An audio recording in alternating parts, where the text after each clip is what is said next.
चलिए BRS का एक और सम्स किया जाए। From the following particulars prepare a bank reconciliation statement as on 31st March 2012 and show necessary adjustment in the cash book to find out the correct balances. तो यहाँ पे आपका 31 मार्च 2012 है, कैश बुक का डेबिट प्लस क्रेडिट माइनस, यहाँ पे debit minus credit plus, ये आपका पासबुक है, ये कैश बुक है। ठीक है, अब यहाँ पे कंपनी का नाम नहीं दिया हुआ है तो हम लोग क्या करेंगे कि इसको खाली छोड़ देंगे और डेट है 31 मार्च 2012, तो 31 मार्च 2012 यहाँ पे दिखा दिए। ठीक है, अब यहाँ पे कुछ बातें हैं समझने की, तो उसको समझते हैं। पहला है bank balance as per passbook overdraft. तो पासबुक का बैलेंस दिया है, कैश बुक की तरफ जाना है, उसको बना दीजिए किंग। यहाँ पे आप लिखिए bank balance as per passbook, जो कि है आपका ओवरड्राफ्ट बैलेंस। ओवरड्राफ्ट का मतलब माइनस बैलेंस होता है, तो आपके यहाँ माइनस बैलेंस है 3000 रुपीज़। ठीक है, अब चलिए सम्स का वर्किंग सॉल्व करते हैं। सबसे पहला तो हम लोग लिख लिए यहाँ पे सेकेंड, बैंक बैलेंस दिया हुआ है। सेकेंड है a cheque of 2000 was credited in the passbook on 28/3/2012, later dishonored and was debited in the passbook on 1/4/2012. There was no entry of this dishonored check in the cash book within the date. अब देखिए हुआ क्या, पहले समझिए।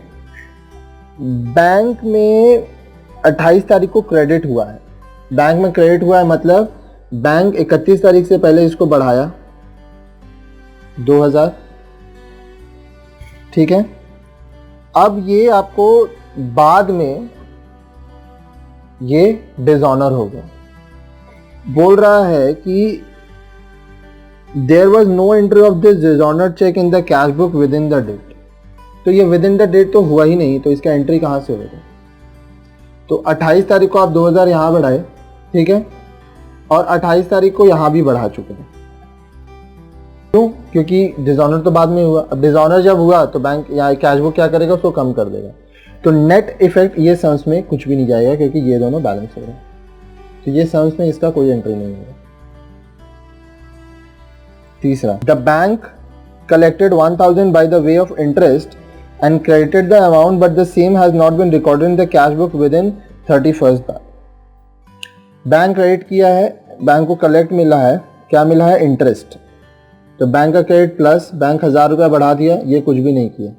ठीक है, अब यहाँ पे मैं बार बार आपको समझा चुका हूँ। किंग है हमारा कैश बुक, ज़ीरो लाने के लिए इसको माइनस करना पड़ेगा। ये ज़ीरो मिल गया, किसके वजह से? -1000।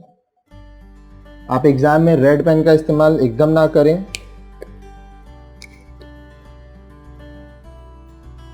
4, a check of 25,000 was lodged in the bank on 31st March, but the same was credited in the passbook only on 7th April. आप बैंक में डाले, बैंक 31 तारीख तक क्रेडिट नहीं किया, तो पहले आप डाले तो आप यहाँ पे 25,000 प्लस कीजिए। बैंक 31 तारीख तक कुछ नहीं किया। किंग हमारा कौन है? कैश बुक, तो इसको 25,000 प्लस करना पड़ेगा। तो नेट सम्स में ये प्लस साइड में 25,000 आ जाएगा। 5 of the checks drawn on 28th March, 8,000, a check of 2,000 was presented for payment on 7th। आप 28 तारीख को, यहाँ पे 5वां नंबर देखिए, आप चेक दिए हो लोगों को 8,000 का, लेकिन सिर्फ 6,000 का चेक यहाँ तक पहुँचा है 31 तारीख तक। ठीक है, तो किंग हमारा पासबुक है, इसीलिए इसको 2,000 रुपये और लेस करना पड़ेगा ताकि इस तारीख में दोनों बैलेंस मैच हो जाए।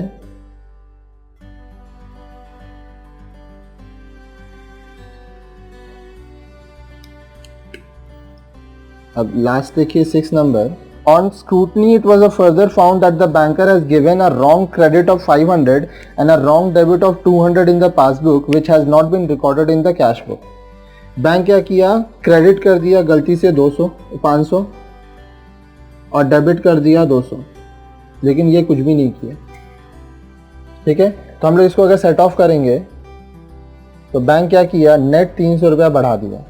आप ऐसे भी दिखा सकते हो, तो इसको 300 लेस करना पड़ेगा ताकि ये 0 और 0 मैच हो जाए, तो नेट सम्स में ये 300 माइनस में जाएगा। ठीक है, आप इसको अगर अलग अलग भी दिखाओगे तो इफेक्ट सेम आएगा। अब आइए हम लोग इसको पुट अप करते हैं। आप चाहें तो पहले सारा ऐड दिखा दीजिए और फिर लेस दिखाइए, तो आपका आंसर आ जाएगा। सेकंड नंबर का कुछ है ही नहीं, तो थर्ड नंबर से ही चालू होगा। The bank collected interest credited the amount but not recorded in the cash book. Bank credited but not recorded in the cash book। Bank credit किया है पर ये कैश बुक में रिकॉर्ड नहीं हुआ है। अमाउंट है 1000, ठीक है, जो कि हमारा माइनस साइड में।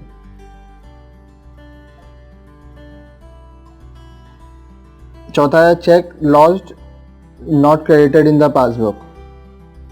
आप चेक्स डाले हो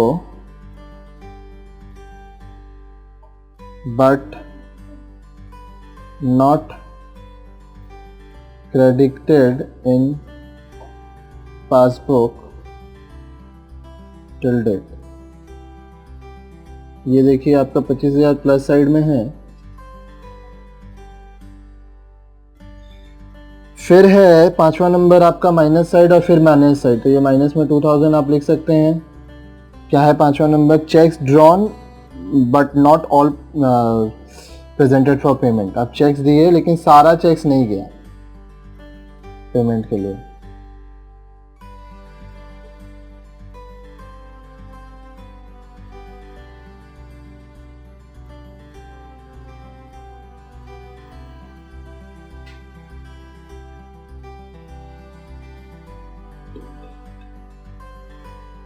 ठीक है, फिर आप छठा नंबर देखिए, 200 माइनस में है, माफ़ कीजिएगा ये आपका यहाँ पे इफेक्ट आया इसीलिए।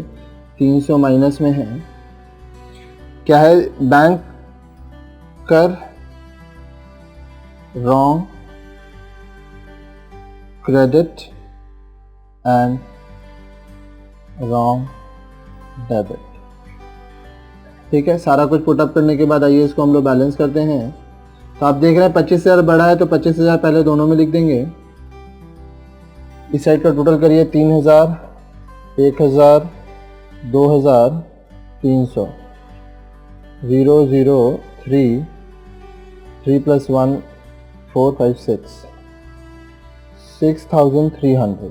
तो 25,000 में से 6,300 गया, तो ये हो गया 25,000 में से 6,300 गया, तो इधर आपका 7 आया, तो 8।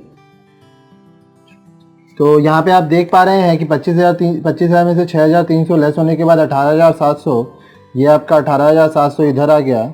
ये हो गया आपका balance as per cash book. लेकिन ये ओवरड्राफ्ट नहीं है। क्यों नहीं है? Because the plus is more than the minus.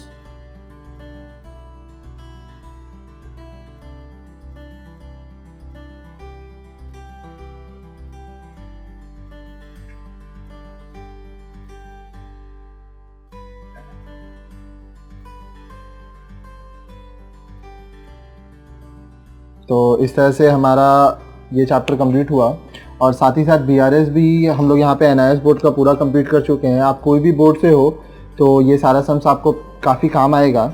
अगर ये वीडियो आपको समझने में प्रॉब्लम हुआ हो तो नीचे कमेंट कीजिए, हम लोग और भी सम्स बनाएंगे।